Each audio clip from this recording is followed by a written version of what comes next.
Assalamualaikum warahmatullahi wabarakatuh. Saya Agus Madi Halim, NIM 18087085 dari kelompok 7 akan mempresentasikan peranan guru dalam administrasi sekolah. Guru merupakan salah satu komponen dalam sistem pendidikan yang memiliki peran yang sangat besar dalam pencapaian tujuan pendidikan. Adapun peranan guru dalam administrasi pendidikan yang sesuai dengan klasifikasinya yaitu administrasi kurikulum.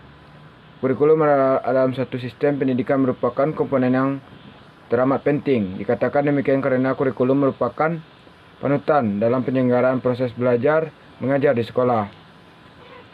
Undang-Undang Nomor 2 Tahun 1989 mengartikan kurikulum sebagai seperangkat rencana dan pengaturan mengenai isi dan bahan pelajaran serta cara yang digunakan sebagai pedoman penyelenggaraan kegiatan belajar mengajar. Yang B-nya, administrasi kesiswaan. Administrasi kesiswaan merupakan proses pengurusan segala hal yang berkaitan dengan siswa di suatu sekolah, mulai dari perencanaan siswa baru, membimbing siswa baru dalam masa orientasi, pembinaan selama siswa berada di sekolah, mendata hasil prestasi siswa di sekolah, sampai siswa menamatkan pendidikan melalui penciptaan suasana yang kondusif terhadap berlangsungnya proses belajar mengajar. Administrasi siswa adalah menyeleksi siswa baru, menyelenggarakan pembelajaran, mengontrol kehadiran siswa, melakukan uji kompetensi akademik atau kejuruan, melaksanakan bimbingan karir serta penelusuran lulusan. Yang ketiganya, administrasi kepegawaian, administrasi impersonal.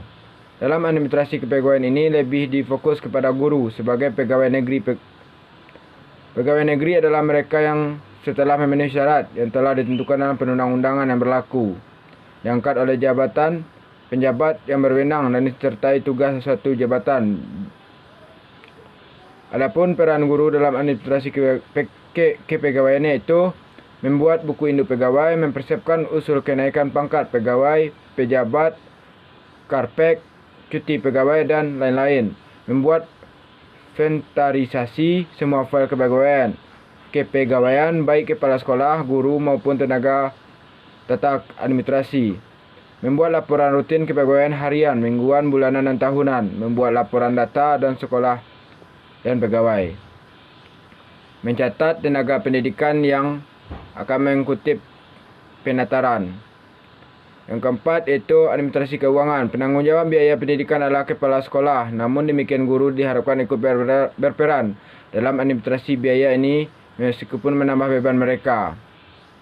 Juga memberikan kesempatan untuk ikut serta mengarahkan pembiayaan itu untuk perbaikan proses belajar mengajar. Peran guru dalam administrasi keuangan ini meliputi membuat fail keuangan sesuai dengan dana pembangunan, membuat laporan data usulan pembayaran gaji, rapel K dan pemerintahan kota, membuat pembukaan penerimaan dan penggunaan dana pembangunan, membuat laporan dana pembangunan pada akhir tahun anggaran, membuat RAPBS, membuat laporan tribulanan dan BOS, menyetor pajak PPN dan PPH, membagikan gaji atau rapel, menyimpan dan membuat arsip peraturan keuangan sekolah.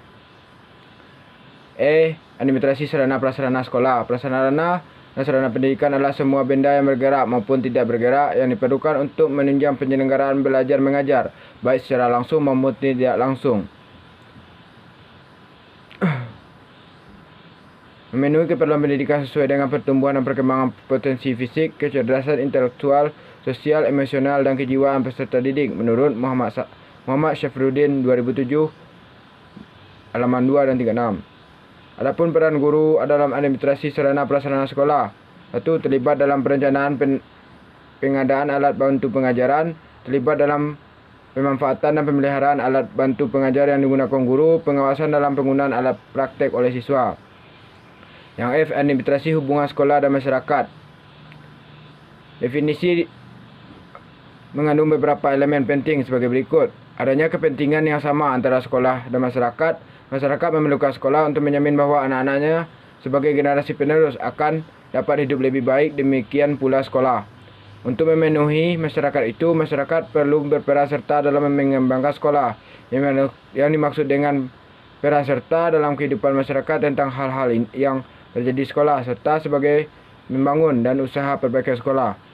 Untuk meningkatkan peran serta itu diperlukan kerjasama yang baik melalui komunikasi dua arah yang efisien.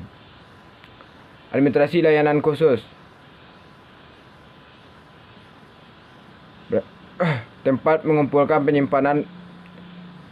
Adapun ciri dan unsur pokok yang dapat dalam perpustakaan itu tempat mengumpulkan, menyimpan, memelihara koleksi bahan pustaka. Koleksi bahan pustaka yaitu dikelola dan diatur secara sistematis dengan cara tertentu untuk digunakan secara kontinu oleh guru dan murid sebagai informasi merupakan satu unit kerja. Pusat Sumber Belajar PBSBB adalah unit kegiatan yang mempunyai fungsi untuk memproduksi, mengadakan penyimpanan serta melayani bahan pengajaran sesuai dengan kebutuhan pelaksanaan.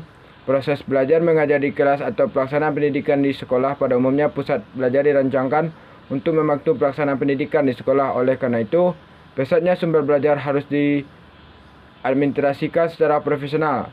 Pusat sumber belajar sekolah dibeli dari dana yang tersedia, diberi oleh masyarakat BP3 ataupun diberi oleh pemerintah menurut Mulyani A. Nurhadi 1983 dalam B. Suryobroto 2002 halaman 205. Perpustakaan sekolah adalah suatu unit kerja yang merupakan bagian integral dari lembaga pendidikan sekolah yang berupa tempat penyimpanan koleksi bahan pustaka yang dikelola dan diatur secara sistematis dan cara tertentu untuk digunakan oleh siswa guru sebagai sumber informasi. Hanya sekian materi yang dapat saya sampaikan. Saya kembalikan kepada Rektor. Assalamualaikum warahmatullahi wabarakatuh.